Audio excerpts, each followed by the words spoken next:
E aí, pessoal, enquanto a gente aguarda mais uns minutinhos, e as mudas de vocês, o trabalho, o mural. Nós já recebemos um mural de algumas pessoas já, mas não de todos. O mural virtual. E as mudinhas, quem plantou já brotou alguma semente? Pode abrir o áudio quem quiser responder. A minha ainda tá crescendo, professor, como É, você já viu lá. E deu vi. mais um brotinho. E o restante, pessoal, já apareceu já os brotinhos, já apareceu a germinação. O meu aqui também, já apareceu algumas Ai, espécies. professor, a minha tava tão bonitinha, mas ela morreu, eu não sei o que aconteceu. Deixou sem água, Julia? Será? Será que ela ficou sem água? Não, não ficou sem água, não sei. Ué, Morreu. caramba, Será que não é por causa da temperatura? esfriou muito? Ou, ou pegou muito sol direto? Pegou sol direto, será? Não pode deixar no sol direto. Não, ela não ficava no sol direto. Depois que começou a ficar mais friozinho, eu percebi que ela ficou mais murchinha, depois ela morreu. Então é temperatura mesmo. Deve ser sensível à temperatura. Tem que, se eu germinar mais alguma, acho que certo é colocar em algum lugar que fica um pouquinho mais aquecido. Porque tem muito isso, as plantas às vezes tem muito planta sensível da temperatura. Baixou um pouco a temperatura já morre. Vamos ver o que está acontecendo.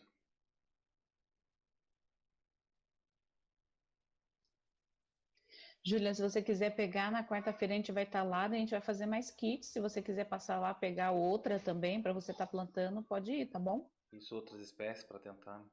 Isso. Eu plantei, deixa eu ver. Eu demorei para plantar depois que eu peguei. Eu estou fazendo um controle aqui em casa também. Mas acho que faz uma semana que foi plantado. Eu acho que ontem fez uma semana. Eu acho que eu plantei. Eu plantei domingo passado e já está brotando já. Isso, a minha foi mais ou menos assim, tem uma semana e meia. Tem umas que não brotou ainda. Mas tem uma bandejinha cheia. E a outra está um pouco pela metade, a outra tem uns 2 ou 3 só, e tem umas que não até agora nada. Quem estava falando também que não tinha brotado, que estava meio frustrada, era a Ana Júlia. Ela pegou camomila. Camomila é tão difícil de germinação assim? Olha, eu preciso ver Eu qual acho que é a que minha. não, porque uma outra amiga minha, ela também pegou camomila. Só que o dela morreu, porque o dela, tipo, acho que ela já tinha, eu não lembro se ela ficou pra mim, mas acho que ela já tinha camomila. Só que a outra plantinha que ela pegou o brotinho, morreu também, o dela. Eita, Mas eu acho que é por causa da temperatura. pode ser, Deve ser pode ser. também. Falando em germinação e também da outra etapa que é através de mudas, né? Eu peguei hortelã, alecrim e estou deixando num frasco com água para enraizar e depois passar para a terra. Então quem tiver por perto também, inclusive para o trabalho de ecicata, se quiser fazer essa busca, né, em algum lugar assim, para já ir guardando. Se bem que também essa é uma parte, né? E também a exploração para a produção de ecicatas. Porque quando a gente tiver pronto o local lá na escola onde vai plantar por definitivo, daí dá tempo de fazer as mudas naquele período também e depois logo já colocar na terra lá. Tá, estamos vendo o local lá onde vai ser, já escolhemos o local, agora falta a limpeza e a preparação do solo. Bom, 8 minutinhos. O que você acha, Andresa? Vamos começar, né? Vamos lá. Acho que ninguém mais vai entrar, eu acho. Então, bom dia a todos. Bom dia, bom dia. Vamos começar a aula de hoje então. Então, vamos correr com o nosso conteúdo, né? Mas lembrando, sempre tem atividades para serem desenvolvidas. Então, o tema da aula de hoje é sobre biopirataria, né? E as habilidades que a gente vai estar trabalhando nessa aula é analisar criticamente a relação homem e meio em situações concretas, reconhecendo a espécie humana como parte integrante de um processo na qual ela modifica e é modificada pelo ambiente em que vive, reconhecendo os impactos da intervenção humana na evolução, nos campos da medicina, na agricultura e da farmacologia e a relação com o aumento da esperança de vida. Refletir sobre questões relativas à biodiversidade, visando a reduzir as desigualdades sociais, identificar as relações entre o conhecimento científico e não científico e o desenvolvimento tecnológico, considerando a vida, as condições de vida e as concepções de desenvolvimento socioculturais. E localizar informações implícitas e explícitas em um texto diverso, que faz parte da atividade que vocês farão, tá? As competências socioemocionais, então, atreladas à aula é abertura ao novo, curiosidade em aprender, engajamento com os outros, que é assertividade, autogestão, determinação, foco e persistência. Vamos lá? Podemos, Luiz? Sim, opa. Então, agora um momentinho de interação. Então, a gente precisa construir o conceito de biopirataria. Para isso, a gente tem que retomar um pouquinho para vocês. O que é pirataria? Não, Luiz, esconde isso daí. O que é pirataria? Pode interagir, pessoal. O que vocês acham? Pirataria. O que significa o termo para vocês? Olha, Quando fala em pirataria, o que vem na mente de vocês? Pode ser palavras Depende soltas. um pouco. Tipo, pra mim, de vez em quando, é tipo produtos falsificados ou produtos com uma qualidade não tão boa quanto o verdadeiro. Ou senão, tipo, eu posto uma foto de um produto e quando eu vou mandar é outro só pra eu ganhar dinheiro. Olha. Legal, legal. Observação boa. Pirataria tecnológica, né? Pirataria aí de informações.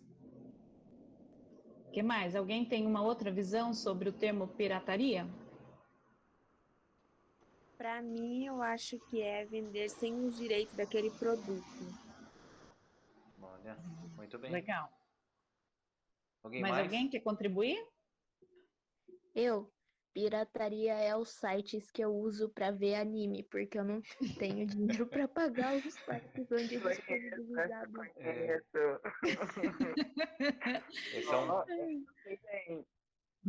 é uma discussão infelizmente ampla, a gente vai discutir o porquê disso, né? Por que a gente acaba alimentando essa pirataria? Mas, enfim, a gente vai discutir isso, tá? E vocês vão ver que está muito atrelado com a biopirataria também, infelizmente, né? Então, vamos lá, coloca o conceitinho pra gente. Então, no Google, se vocês digitarem lá, a primeira coisa que vai aparecer é pirataria é um termo, um substantivo feminino, e ele é um ato de piratear, ou seja, um crime de violência, apropriação ou depredação cometido no mar por pessoas particulares contra embarcações, passageiros e cargas. Como vocês mesmos disseram, ele não para por aí, né? Isso daí é um termo, vamos dizer assim, onde tinha as grandes navegações, né? E que eles iam saquear, né? Eles sabiam aí de grandes navios que estavam importando produtos e tudo mais, que é a comercialização das grandes navegações, que a gente já comentou na primeira aula. Então, eles iam para roubar essas cargas mesmo, né? E geralmente eram pessoas que não tinham posses, né? E então era uma maneira delas obterem aquele produto, de vender e assim ter uma condição de vida aí. Não estou dizendo que é certo, mas era uma forma que eles obtinham certos produtos que eram muito caros na época, né? Então eles faziam um contrabando, né? Então pegava, roubava e depois revendia ali para ter o sustento deles e assim por diante, tá? Podemos passar, Luiz? Então lá, continuando nossa interação então, tá legal. Será que quando uma pessoa copia o texto de outra também não está pirateando a autoria do texto? O que vocês acham? Eu acho que sim. Então, quando a gente dá um trabalho para vocês fazerem, vocês vão lá e copia do Wikipédia ou, sei lá, de qualquer outro site que vocês acham legal. Copia e cola, copia e cola. E daí? Vocês acham que é uma forma de piratear? Eu acho que sim. Alguém tem uma opinião diferente? É um tipo de infração, né? Como é que é o nome disso daí? Que a gente usa mais na escola, assim, por exemplo. É ferir os... Plágio. Isso, plágio. Isso, perfeito, plágio, né? Então a gente não usa esse termo de, né, tá pirateando, mas a gente se apropria, né, da autoria do texto de uma pessoa e a gente como se fosse a gente que tivesse escrito aquilo lá, né? Isso não é legal e hoje a gente tem mecanismos também para verificar esse plágio. Por isso que é importante a gente sempre quando for fazer um trabalho, dar referência aonde você leu, aonde você buscou aquela informação, né? Por isso que tem as referências bibliográficas, porque por mais que você esteja escrevendo coisas parecidas, né, com o texto, e olha lá, tem que mudar muito as palavras, e olha lá ainda, né? Dependendo, a gente tem várias formas de plágio aí, que são aquele de copia e cola, tem outras que você muda algumas palavrinhas, mas ela acaba, olha lá no Google, então muda uma palavra ou outra, mas ela continua sendo plágio e tudo mais. Se não der a referência, gente, é sempre plágio, tá? Então, por isso que vocês têm que referenciar sempre o trabalho de vocês. Qualquer trabalho que vocês façam, tem a parte das referências bibliográficas que vocês têm que colocar da onde que você pesquisou e obteve certas informações que estão no trabalho, tá? Quer complementar, Luiz, com alguma Isso, coisa? exatamente isso, perfeito. Para não cometer um crime que a gente chama de né, você tirar o direito autoral de um autor, né, do direito que a pessoa tem daquela criação, no caso assim, de trabalhos, né, o patrimônio, como é que fala? O patrimônio Intelectual. intelectual, isso, muito bem. Outra interaçãozinha. Quais níveis de ações que a pirataria abrange? Vocês já disseram várias delas hoje, ali. Então, a pirataria, ela só é de navios, que nem a gente comentou? Foi falando sobre a divulgação de conteúdo em outros sites que não a fonte adequada, né? O conteúdo de quem produziu, citar um trecho ou parte ou um trabalho integral, né? Tomando para si a autoria e não citando as fontes.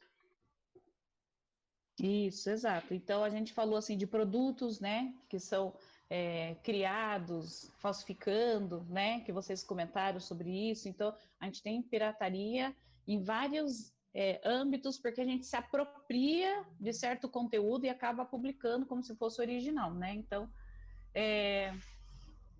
isso é uma forma de pirataria também, que não é aquelas de navios que a gente tem, que agora pouco tem, né? Tem Acho que os bem piratas da poucos. Somália, né? Ainda tem, mas são bem poucos. Tem o caso do Capitão Phillips lá, né, que teve o navio lá invadido por piratas, tomaram todos como reféns. Exato. Então vamos lá. E a biopirataria, o que é? Pode participar, pessoal. Abra o microfone aí, solta a fala aí. Biopirataria para vocês. O que se Não trata? tem certo, não tem errado, tem só a participação de vocês. Vamos lá, biopirataria. Difícil, viu?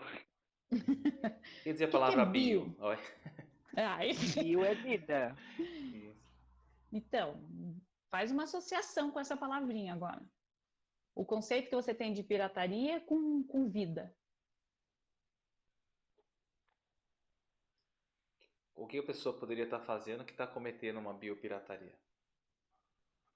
Eu vi uma vez no canal da Animal Planet, acho, que eles estavam fazendo isso, biopirataria, com tráfico de animais, essas coisas. Animais extintos, essas coisas. Muito bem. Isso, perfeito, tá?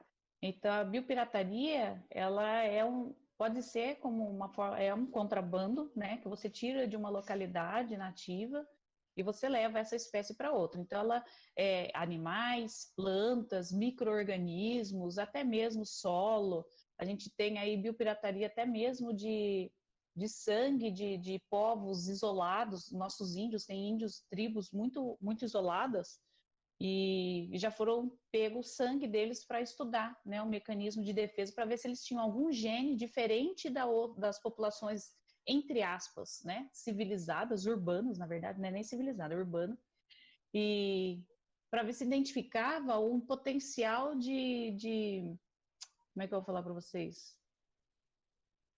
De doença, sabe assim? Tipo, de não pegar determinada doença. E a imunidade, estudar a imunidade. Isso, imunidade, resistência.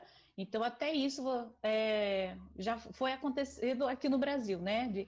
Por exemplo, nós temos os Yanomamis, uma coisa assim, e o sangue deles foram retirados e mandados para o exterior para mapeamento genético, né? Para ver se eles tinham algum gene de interesse para identificar, né, essa potencialidade aí genética de resistência a doenças, tá? Então, para vocês verem o grau, é tudo que envolve vida ali, como eu já disse, ela vai ser caracterizada como biopirataria se ela for retirada de uma forma ilegal, né? Sem as regras daquele país. E a gente já vai falar sobre essas regrinhas aí. Relacionando Tá? assim com o contexto da nossa eletiva, fitoterapia, as plantas que curam, como vocês acham que está relacionado à biopirataria nesse caso? Sendo que a Andressa falou que bio está na esfera da vida, não só animais, mas também vegetais, pode ter tipo de solo, sangue. Como assim poderia estar relacionado com a nossa eletiva, falando das plantas que curam, das fitoterápicas?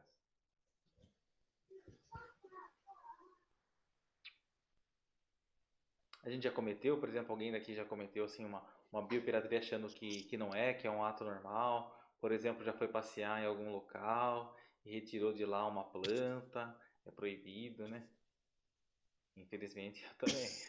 Eu tenho, eu também, Roubar babosa conta? mesmo gente, oi? Roubar babosa conta? Roubar uma se você não Então pedir pro já. dono, vai para algum lugar passear, vou pegar uma mudinha, vou pegar um galinho, vou pegar não sei o que. Às vezes a gente, né, comete isso daí, vai na casa do vizinho, posso pegar uma coisinha? Quando a gente pede, né, para pessoa, para proprietário e tal, assim, mas quando é alguma coisa mais nativa, né, tem coisas, tem planta, tem espécies, né, que é mais grave, tem outras que é menos grave, né. Também tem aquelas que são mais raras, tipo, por exemplo, quando a gente vai passear em algum lugar, região litorânea ou região de mata, assim, a gente vê algumas pessoas vendendo potes de palmito, a gente tem que se preocupar, será que o que está vendendo foi extraído de um plantio legal? Ou tem aquele caso do pessoal que entra na mata e faz acampamento ilegal, extrai aquele palmito, somente o pupunha lá, que ele não demora anos para estar ali, é perigoso retirar daquele local, porque tem um papel fundamental ali no sentido das aves, do fortalecimento do solo, do segurar o solo, né, as plantas, e muitas vezes se a gente acabar comprando uma coisa que foi extraída ilegalmente, a gente está contribuindo também com a biopirataria. Isso, perfeito, né? Então, quando a gente vai no local, por exemplo, eu já fui na Serra do Cristal, era em Bom Sucesso de Itararé, no interior de São Paulo, divisa com o Paraná. E, por exemplo, e tem cristais assim no chão, né? E daí nesse caminho, nesse trajeto, tinha muita orquídea de chão. Peguei uma para minha mãe. Minha mãe gosta de orquídea, sabe? Eu ia Tipo roubar os você na sua cristais. casa, sabe, Cristian? E levei Eu ia uma, roubar né? os cristais que estavam lá no chão. Ia pegar, colocar no bolso e É. fingir que nada aconteceu. E foi o que eu fiz, enfiei na minha mochila e fingi que nada aconteceu. Bem. Quem aí já foi na praia? Já foi na praia? Normal. Quem já foi na praia e trouxe bastante conchinha para guardar, para escutar o barulho Tem das até ondas? hoje. Então, acabei fazendo isso. Ai, que feio, uma bióloga fazer isso, mas assim, falta um pouco de consciência, às vezes maturidade também para a gente entender algumas coisas, né? E era uma área de preservação, então não poderia estar retirando, né? Mas enfim. Vamos para outra pergunta, Luiz? Vamos Bora para pra outra? outra. É. Bom, quais os níveis da sociedade que ela abrange? Então, assim, essa biopirataria ela é feita por quem? E por quê? Bom, ela pode ser feita por qualquer um, como acabamos de ver.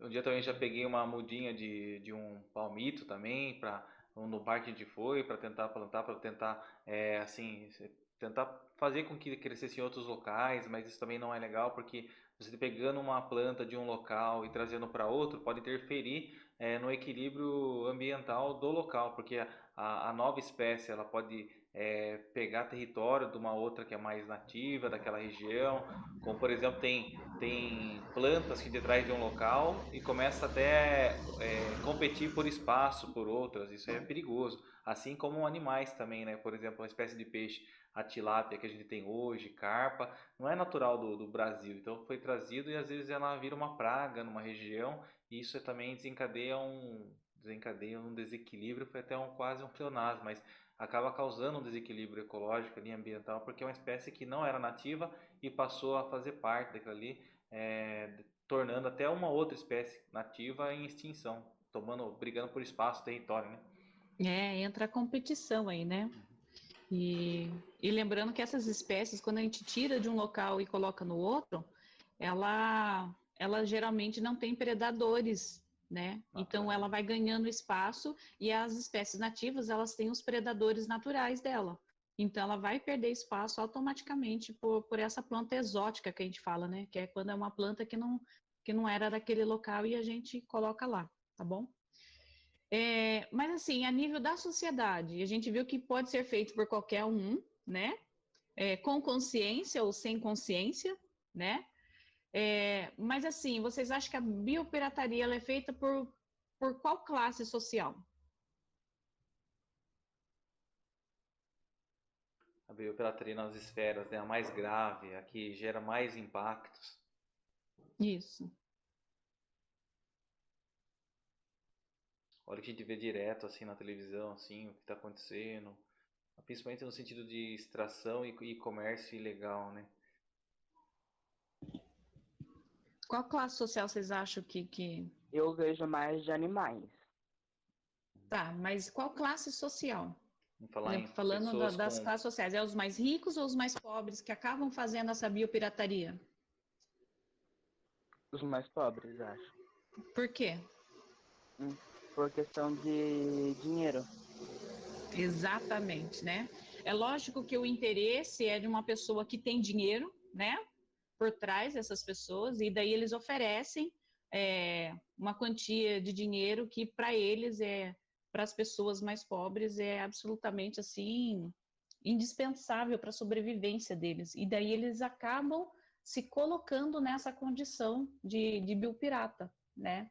Então acabam tirando animais do seu habitat, retirando plantas, né?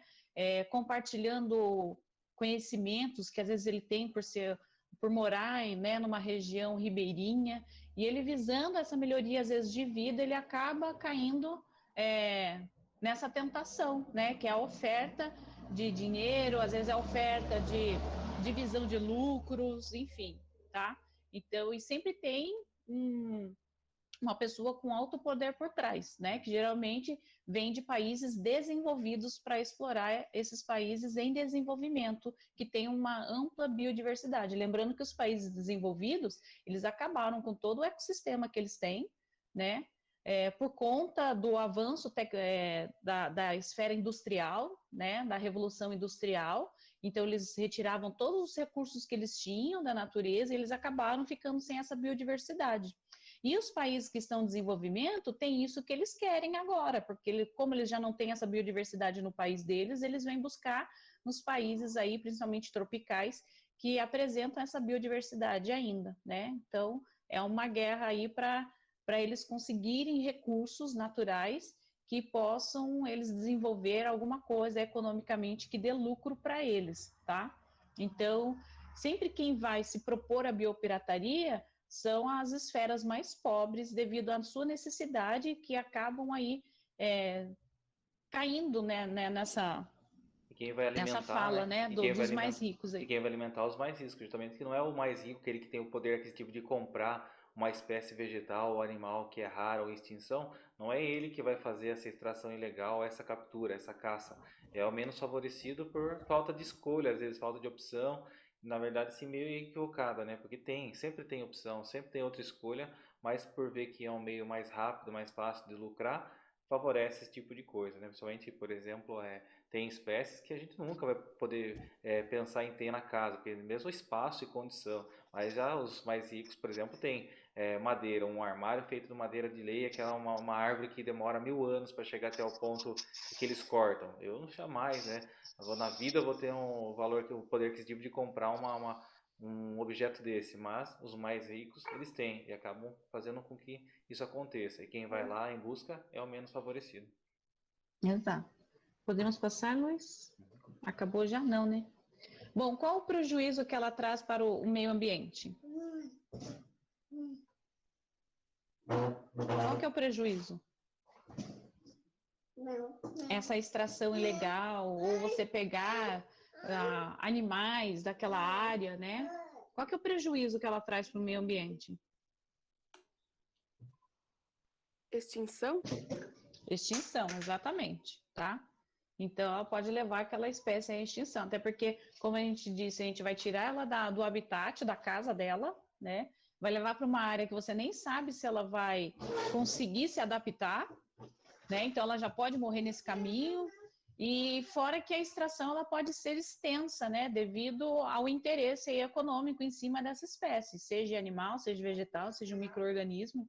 Então, se ela for de um interesse muito grande pelas grandes indústrias, pelos grandes países aí, pesquisas, né, de várias universidades, enfim, se ela for de grande, daí ela vai ocasionar isso daí, tá? A perca dessa biodiversidade por aquele país. Ele vai perder o patrimônio genético dele, infelizmente, tá? Bom, e quais são as formas de coibir esse crime? O que vocês acham no Brasil? Como que ele faz, por exemplo, para defender a sua Mata Atlântica, as espécies do seu Cerrado ou da Amazônia? Como que ele faz para coibir isso daí? Para impedir que isso aconteça?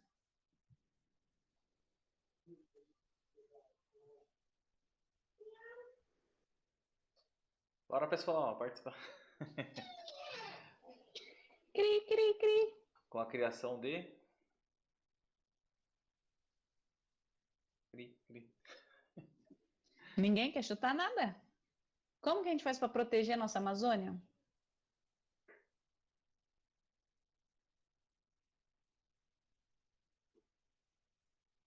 Ninguém tem ideia?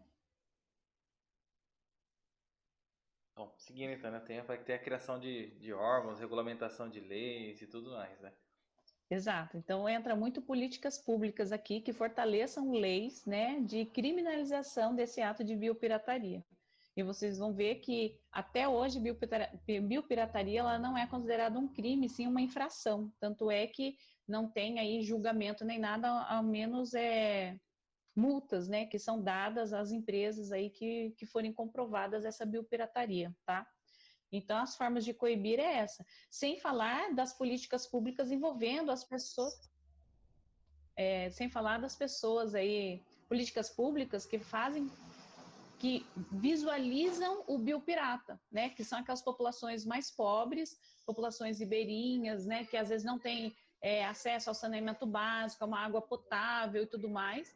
Então, tendo esse olhar, o governo tendo esse olhar para essas populações e garantindo que elas tenham um sustento a partir aí de alguma atividade que elas possam fazer e respeitar a natureza da mesma forma também é bem bacana. Mas tudo provém de políticas públicas de legislação para os dois hemisférios, né? Para quem compra e para quem, no caso, extrai, tá bom? Vamos lá, Luiz. Então, agora vocês vão assistir um videozinho falando sobre biopirataria, ele está muito bacana, tá bom? E depois a gente vai continuar um pouquinho o nosso tema. Vamos lá? As riquezas da Amazônia despertam o interesse de indústrias muito poderosas, como as farmacêuticas e as de cosméticos. Aliás, um perfume francês muito famoso só existe porque na sua fórmula tem partículas de um óleo extraído da nossa floresta. Por isso, o Brasil fecha o cerco contra a biopirataria na Amazônia, um crime praticado impunemente há muito tempo por vários países.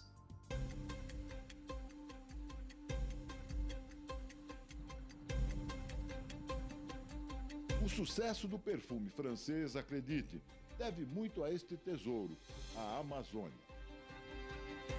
Pesquisadores brasileiros afirmam que durante anos, os países europeus, entre eles a França, vieram buscar e levaram embora muitas das riquezas da maior floresta tropical do planeta. A França é quem mais tem interesse. Não é só o perfume, é o cosmético.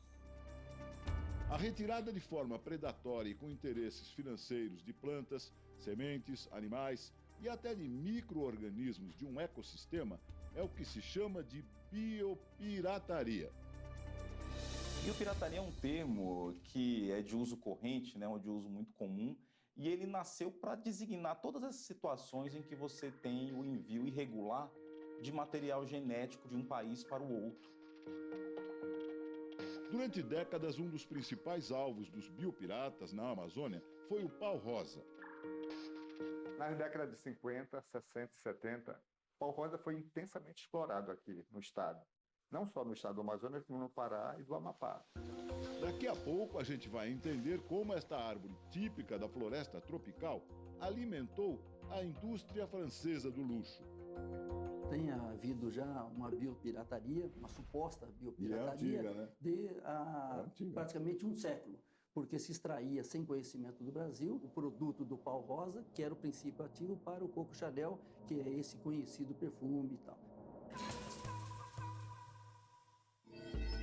A maior reserva biológica do planeta.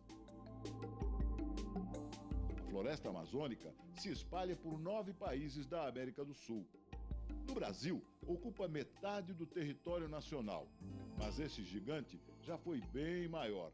Além dos desmatamentos e queimadas ilegais, a biopirataria destrói o maior tesouro biogenético do mundo e rouba a propriedade do nosso patrimônio mais valioso.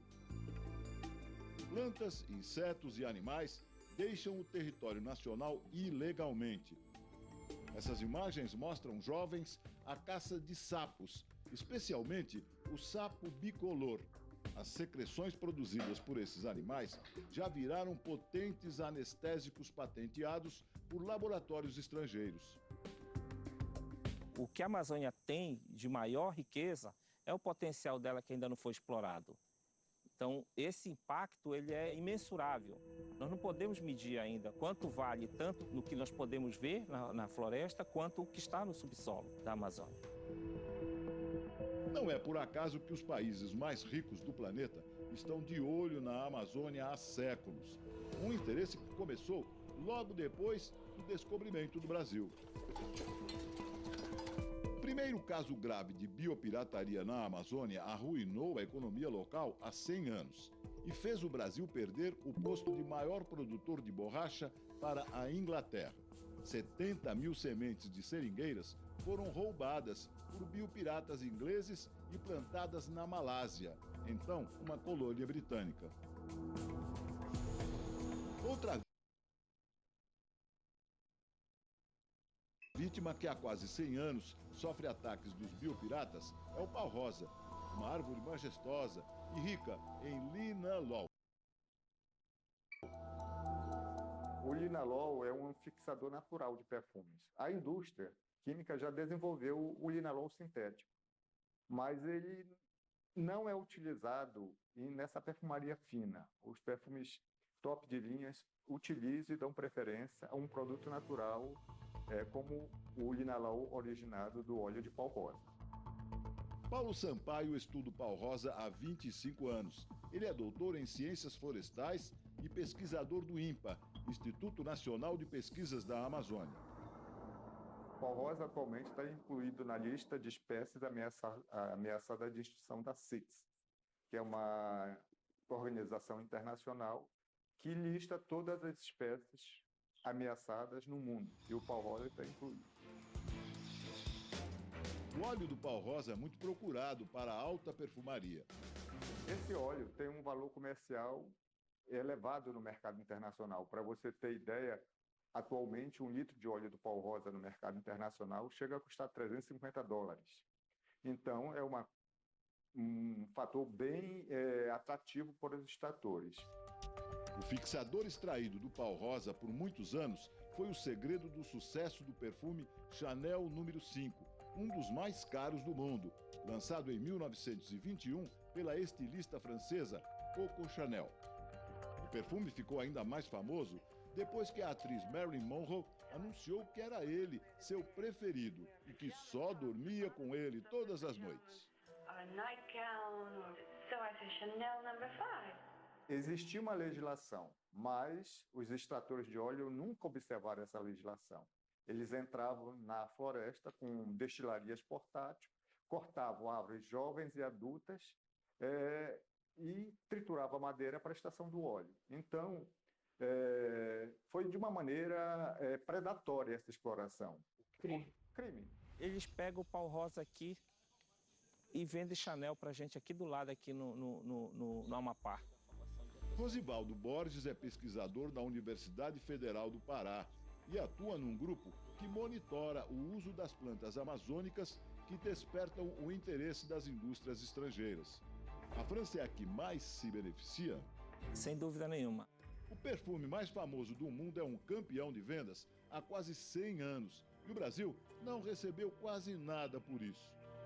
Além do pau rosa, a França também tem explorado bastante o jambu, planta muito usada na culinária, mas que nos últimos anos despertou o interesse da indústria farmacêutica internacional. Rico em espilantol, substância que causa sensação de dormência, o jambu se revelou uma fonte preciosa de anestésico.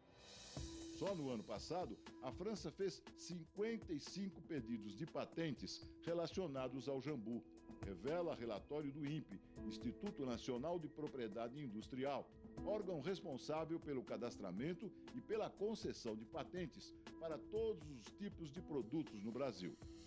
E não para por aí.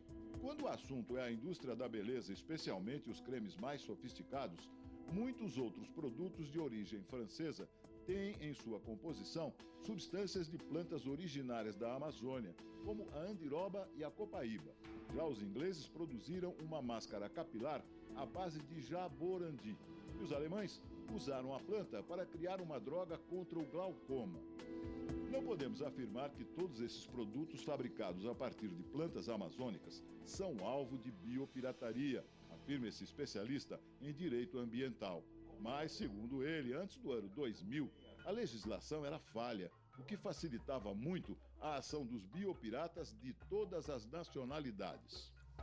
Dá para dizer que nós não tínhamos regulamentação muito rigorosa, então era fácil levar algo para o exterior. Em 2000 nós tivemos uma primeira legislação para tratar disso, para regulamentar como se daria o que a gente chama de acesso ao patrimônio genético, e essa legislação ela ficou em vigor por 15 anos, até que foi recentemente alterada por uma lei nova que agora está em vigor. Em 2015 veio essa nova lei para tentar equacionar melhor essa questão entre o interesse da pesquisa científica de um lado e o interesse brasileiro em proteger essa biodiversidade e de garantir que o país receberia algum benefício do seu uso também. Hoje, se um estrangeiro quiser explorar material genético da Amazônia, ele precisa se associar a uma empresa nacional. Isso para que o Brasil tenha acesso ao conhecimento e, principalmente, para que as comunidades locais também possam ser beneficiadas com os lucros financeiros da descoberta. Representante de uma indústria, de uma empresa europeia, americana, seja estrangeira, enfim, que vá até a Amazônia, por exemplo, junte lá uns pacotes de plantinha, disso, daquilo, um fruto, não sei o quê, vai viajar, ele não pode embarcar, não pode ir embora com aquele produto. Não. O que acontece com essa pessoa?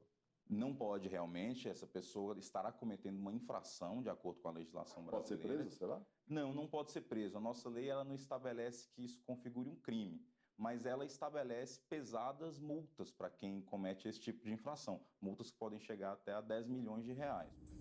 As multas milionárias e a fiscalização mais rigorosa tentam parar uma prática de décadas.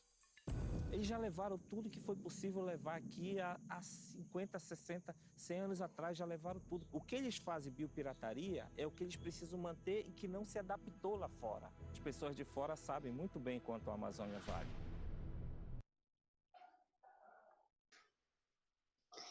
É isso aí. Alguém quer comentar alguma coisa? As riquezas da Amazônia despertam o interesse de indústrias. Sim, não? Luiz, bota no PPT para nós, fazendo favor. Só um minutinho, só estou tentando aqui passar a tela aqui, que acho que ficou cheia o vídeo, daí não tem espacinho para rodar, esqueci desse detalhe. Opa.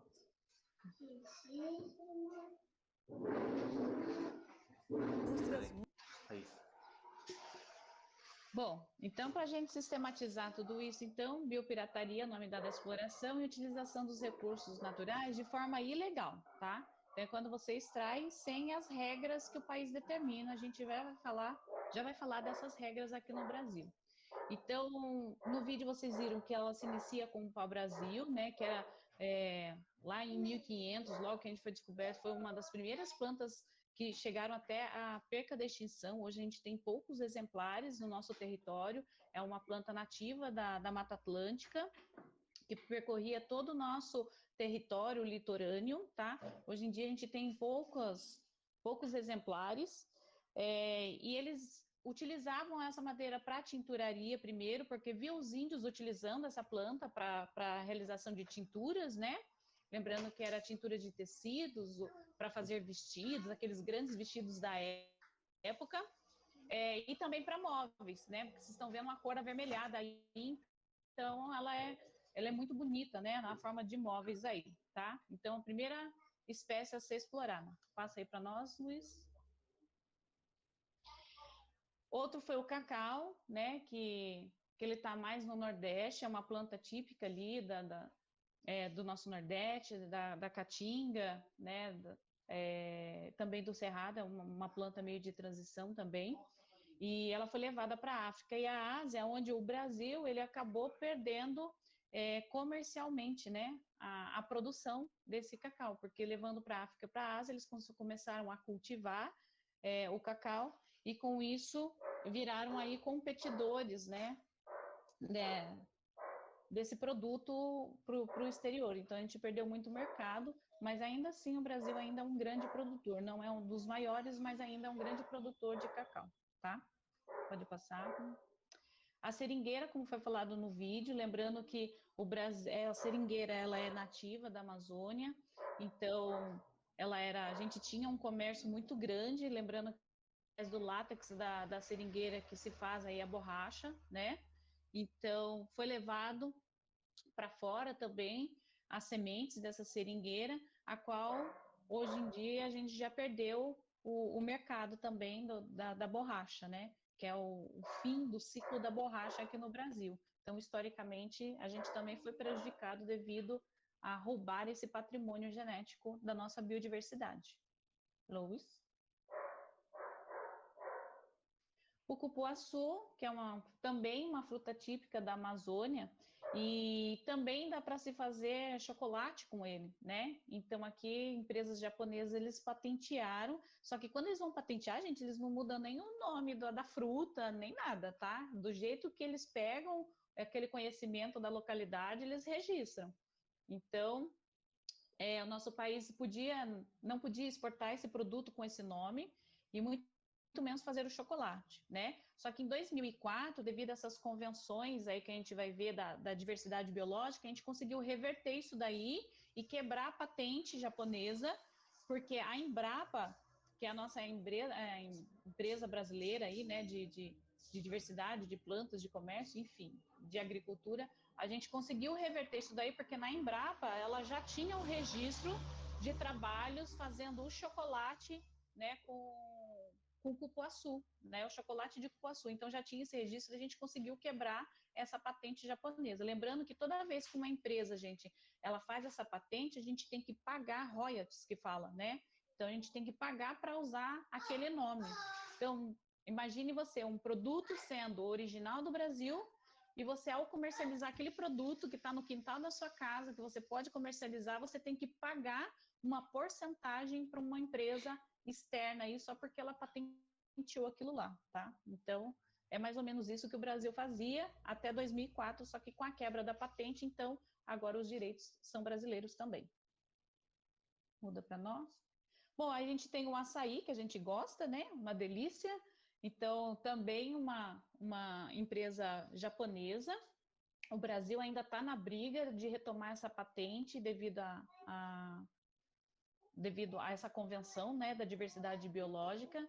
Andiroba, como foi falado ali também no vídeo, aí também pela França, pelo Japão, União Europeia. Então, o que eles vão pesquisando dessas plantas, eles vão patenteando, né? E com isso, além da gente fornecer matéria-prima, a gente tem que pagar royalties, então, para a gente estar utilizando, fora os produtos que são superfaturados depois para a gente comprar aqueles produtos que eles produzem, tá bom? Então, aí são outros exemplos de biopiratarias de plantas. Imaginem quantos remédios, né? Eles chegaram aqui, pegaram a planta, depois foram, estudaram as propriedades e comercializaram, industrializaram, e hoje eles fazem o comércio, até exportação e importação aqui, e coisa que saiu do Brasil, né? Foi levado para fora, extraíram o princípio ativo e hoje a gente compra esse mesmo remédio, sendo que a gente podia usar da maneira natural, aqui, né? As ervas medicinais, que é o objetivo principal da nossa eletiva, é conhecer um pouquinho mais sobre essas plantas e não alimentar essa indústria farmacêutica que muitas vezes, né, e na maioria das vezes, cometeu a biopirataria aqui no Brasil antigamente. Isso. Vamos lá.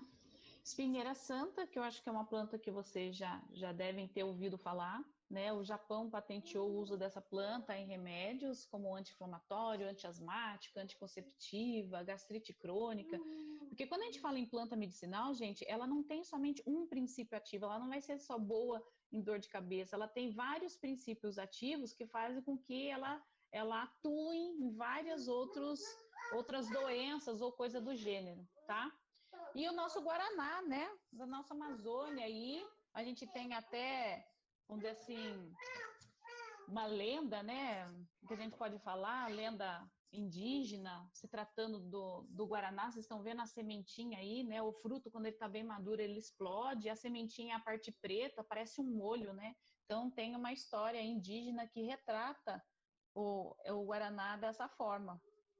Eu acho que a mãe pegou e enterrou, eu não lembro direito, mas parece que a mãe enterrou os olhos do filho, ele acabou morrendo, ela pegou os olhos dele e enterrou, e no lugar nasceu a planta do Guaraná, tá? E por isso que o fruto tem os olhos que seria da criança. Então, é bem bacana essa parte cultural aí, tá?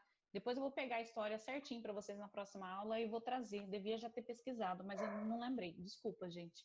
Mas é bem bacana essas histórias em volta da nossa flora e fauna aí. Pode passar, Luiz? O jaburandi, né, e a rapadura. Embora a cana-de-açúcar ela não seja brasileira, mas a rapadura, sim, é o modo como a gente trata, né, o subsídio.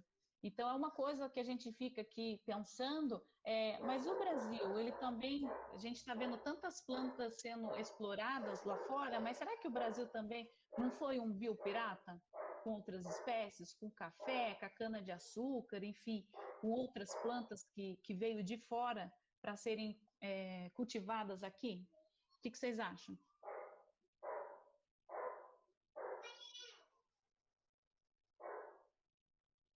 Cri, cri, cri. Ninguém quer participar? Por exemplo, a espécie de peixe que hoje foi trazida aqui, virou até uma praga. Hoje o Brasil é um dos maiores produtores mundiais de tilápia. Não é um peixe que é nativo daqui e também, né, foi trazido. Daí o Brasil começou também a fazer a criação aqui. Tem um pouco de biopirataria. Exato. Então a rapadura, o nome rapadura, ele foi patenteado, e toda vez que você quer comercializar, né, um produto que tenha o nome rapadura, você tem que pagar royalties, então, para a empresa alemã Rapunzel, tá? Então, e sabendo que tanto o nome quanto o tratado, né, do melaço em si, ele é brasileiro, tá? Pode passar, Luiz? Bom, mas como proteger nossa biodiversidade? Então, a gente vai ver o caminho que a gente chegou até agora. Então, vocês viram lá no vídeo que antes, né, de alguns tratados, algumas convenções de biodiversidade, algumas conferências ambientais, era assim, o país que patenteava, ele levava, não interessava se era uma planta nativa de outro continente ou não, tá? Então, ele patenteou, já era dono, né? E com as conferências ambientais, isso foi se modificando, o que fortaleceu ainda mais a preservação da biodiversidade, principalmente dos países subdesenvolvidos, né? A qual os países desenvolvidos têm um alto interesse devido à sua biodiversidade. Então, tudo isso começou na Conferência de Estocolmo, na Suécia, em 1972, e o objetivo era propor ações para diminuir os impactos ambientais negativos. Foi a primeira conferência ambiental que começou a discutir essa degradação do meio ambiente, essa perca de biodiversidade, né? E nessa conferência é bacana a gente salientar que eles tiveram dois pontos muito importantes abordados, né? A primeira seria a preservação da fauna e da flora de todo o país, preservar a sua fauna e flora como está, né? Ou tentar recuperar, e a redução de resíduos tóxicos. Então, gostaria de chamar a atenção nesse quesito, porque nessa época teve a publicação de um livro, se eu não me engano, é Primavera Silenciosa. Não lembro qual que era a autora, é Raquel alguma coisa, gente. Agora não me vem na cabeça, tá? E ela chamou a atenção do uso do agrotóxico, né? Os agrotóxicos eles começaram a ser usados na Segunda Guerra Mundial e daí começaram a ser usados nas plantações pós-guerra, né? Para obtenção de alimento e tudo mais. Só que esse DDT, que no caso seria esse agrotóxico, ele fica acumulado nos tecidos, porque ele reage muito bem à gordura. Ele é insolúvel na água, mas ele é solúvel na gordura. E na cadeia alimentar, ele se acumula, né? Dá o que a gente chama na biologia de bioacumulação. Então, através das cadeias alimentares, quem está no topo das cadeias alimentares, ele sempre vai se prejudicar com essa bioacumulação, tá? Então, por exemplo, esse agrotóxico vai na água, da água passa para um peixe menor, do peixe menor vai passar para um peixe maior, e daí ele vai se acumulando nos tecidos desses organismos até chegar, por exemplo, no humano. E no humano ele vai ter consequências na saúde, tá? Então, isso foi declarado através desse livro e essa atenção aí mundial através do impacto que nós estamos causando no ambiente. Então, foi muito bacana. E o fundamental dessa conferência foi a elaboração do plano de ação para o meio ambiente. Então, foi a primeira vez que a gente começou a olhar o meio ambiente, né? Se tratando que não é só o humano que faz parte, mas também todas as outras espécies e meios para proteger.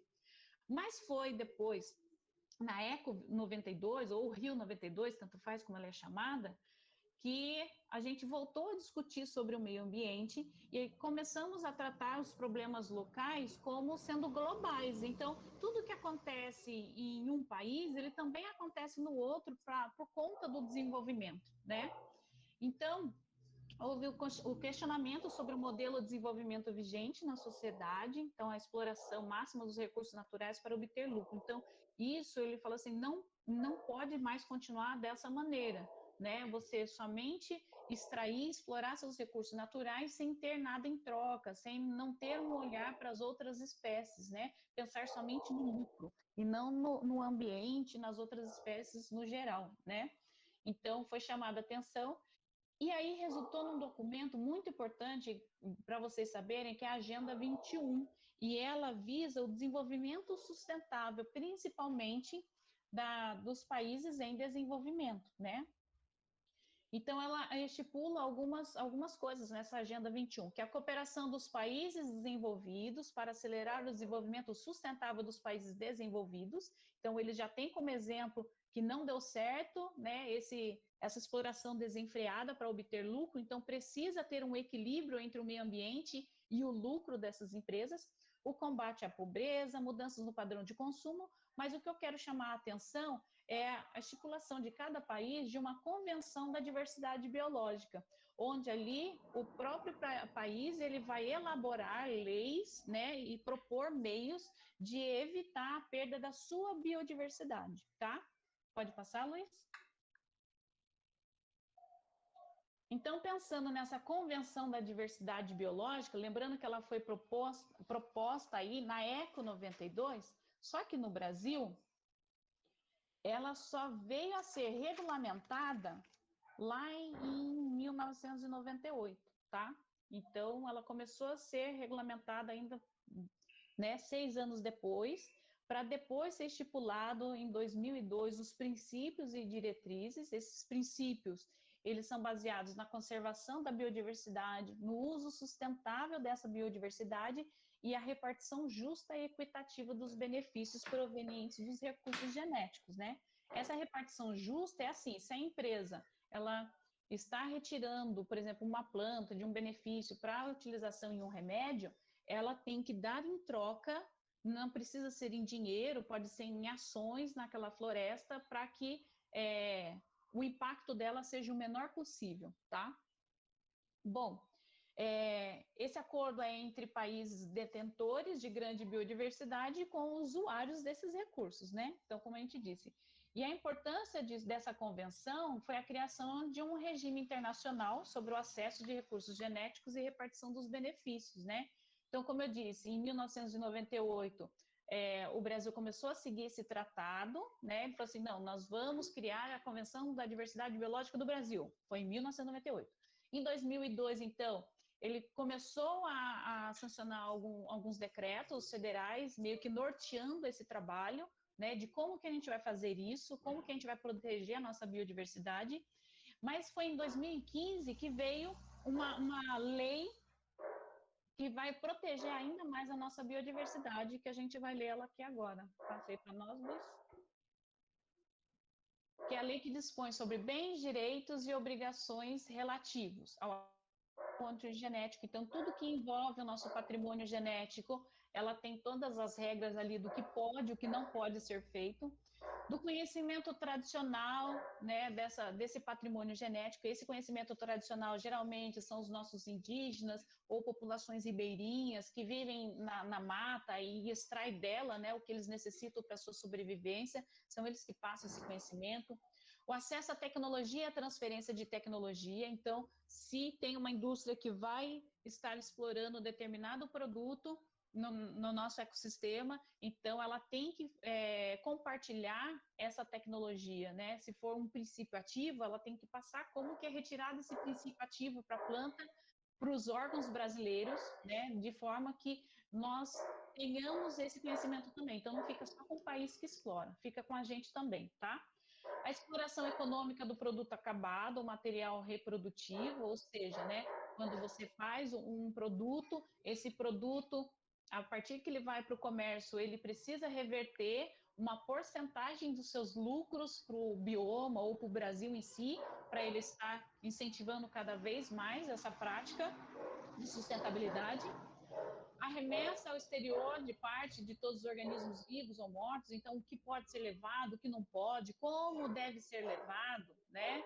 Então, todos os trâmites, o passo a passo, e a implementação desses tratados internacionais, tá? Sobre o patrimônio genético que a gente vai falar aí, mas eu quero chamar a atenção para o artigo 3º. Passei para nós, Luiz. Que ele diz o seguinte: o acesso ao patrimônio genético existente no país ou ao conhecimento tradicional associado para fins de pesquisa ou desenvolvimento tecnológico e a exploração econômica do produto acabado ou material reprodutivo vindo desse acesso somente serão realizados mediante cadastro, autorização ou notificação e serão submetidos à fiscalização, restrições e repartição de benefícios nos termos e nas condições estabelecidas nessa lei. Então, aqui o Brasil, ele falou assim, tá, você pode pesquisar tal planta, porém, você precisa cadastrar que planta você está estudando, tem que ter autorização para você entrar naquele ecossistema, ou uma notificação, né, que dê essa autorização. Além disso, você vai ter que ser fiscalizado, geralmente essa fiscalização vem por meio de universidades daquela localidade, se é lá na Amazônia, às vezes é uma universidade federal do Amazonas, enfim, sempre tem pesquisadores brasileiros que se associam, né, a outros pesquisadores, no caso dessas empresas que têm esse interesse, para estar essa fiscalização e a repartição desses benefícios, né? Ou seja, se ele tiver um lucro, ele vai ter que dar uma porcentagem desse lucro para o Brasil de alguma forma, seja em programas sociais, seja em programas ambientais, né, ou alguma melhoria para um povo ribeirinho, para os indígenas, enfim. Não tem nada associado com a forma de dinheiro, mas sim benefícios de uma troca, né, do que ele está sendo retirado. Então, pela lei, quando o conhecimento é utilizado, as comunidades devem autorizar previamente o uso delas para que as pesquisas evoluam. E quando o produto chegar ao mercado, que nem sempre acontece, parte das vendas deve retornar em benefícios, não necessariamente financeiros para o povo da floresta, tá? Então, de alguma forma, eles precisam ter um benefício. Como eu disse, pode ser com algum programa, pode ser a construção de uma creche, pode ser a construção de alguma coisa, enfim, não importa, mas tem que voltar para o Brasil, de alguma forma, a boa parte do lucro aí daquilo que está sendo extraído do patrimônio genético, tá? Tudo bem, gente? Alguma dúvida?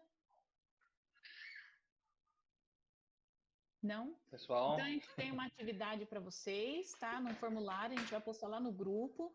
Aí vocês entram lá para estar respondendo. A gente vai disponibilizar esse material também para vocês lerem com mais calma, tá? Desculpa a correria, mas é que a gente pensou que a interação ia ser um pouquinho mais rápida com vocês. Mas vocês demoram para falar e a gente quer que vocês falem, a gente fica esperando, enfim. Estão tudo com vergonha. Então, tudo com vergonha, ou estão tudo dormindo. Teve gente aí que já foi almoçar, né? Bom, é isso. Pessoal, novamente a gente agradece pela participação de quem ficou até o final aqui. Tem as atividades, logo mais a gente posta a aula também, para o pessoal que perdeu. Lembrando que é muito importante acompanhar a aula ao vivo aqui, por isso a gente pega depois a lista de presença de vocês. Mesmo que assista posteriormente e realize a atividade, não é a mesma coisa do que está acompanhando ao vivo, igual vocês que estão presentes estão, tá bom?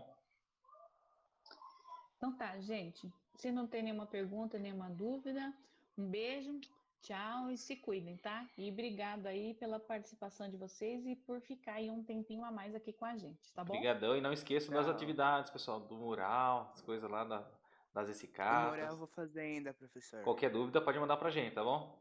Isso, Tá aquelas bom. atividades elas percorrem, por mais que às vezes a gente não fale muito delas agora, mas elas percorrem durante esse período, Isso, tá? e quem tiver dúvida no mural, essas coisas, pode procurar a gente também quarta-feira, na parte da tarde, lá na escola. A gente permite vocês entrarem lá com máscara e todos os protocolos de higiene e segurança lá. A gente ajuda vocês a criarem até lá no acesso lá na escola, a gente ajuda vocês no mural, tá bom? Exato, tá bom? Beijo, gente. Tchau, se Abração. cuidem. Tchau. Tchau, tchau.